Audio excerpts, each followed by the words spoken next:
Stop saying words create reality. That's not true. And it's why you're stuck. Words don't create reality. Your consciousness does. Words just program it. Let's read Proverbs chapter 18, verse 21. The tongue has the power of life and death. That's not poetry. That's instruction. Because every word you repeat is not just a sound. It's a command to your subconscious. And your subconscious doesn't argue. It executes. Your life right now, it's not random. Every thought you've had has brought you here. Look at it like a printout of your inner world.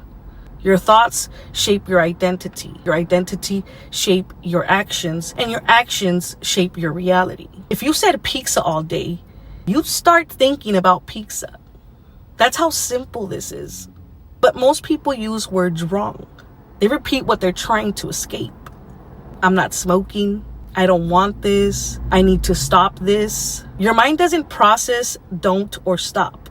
It simply locks onto whatever image you're telling it. You end up reinforcing that very thing that you're trying to destroy. So instead of fighting a habit, you become a new identity. I am disciplined. I am in control. I am focused. Now you're not resisting. You're rewiring.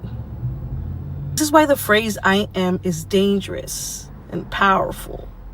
In Exodus chapter 3, verse 14, God says, I am that I am.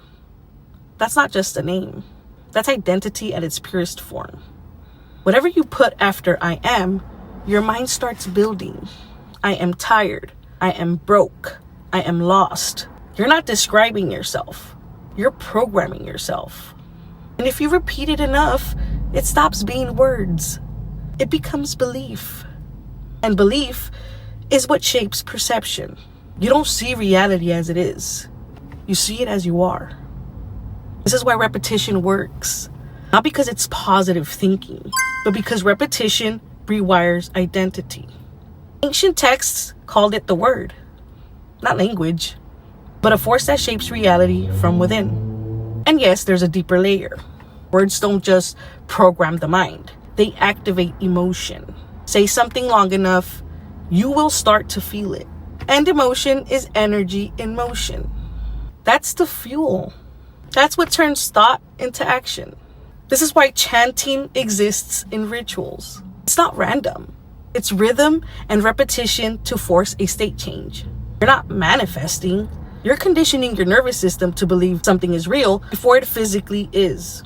And once your mind accepts it, your behavior aligns with it automatically. Now, I'm not going to sit here and tell you to do this a certain number of times a day. Just do it whenever you can.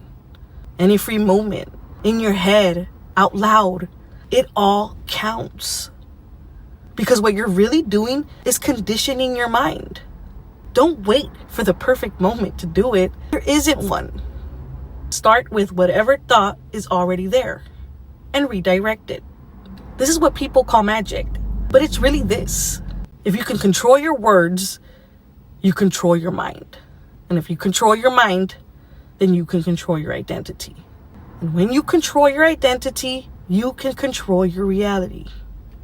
So if your life isn't changing, stop trying to fix the outside and start paying attention to what you keep saying when no one is listening. And if this really landed, you won't be able to speak the same way again.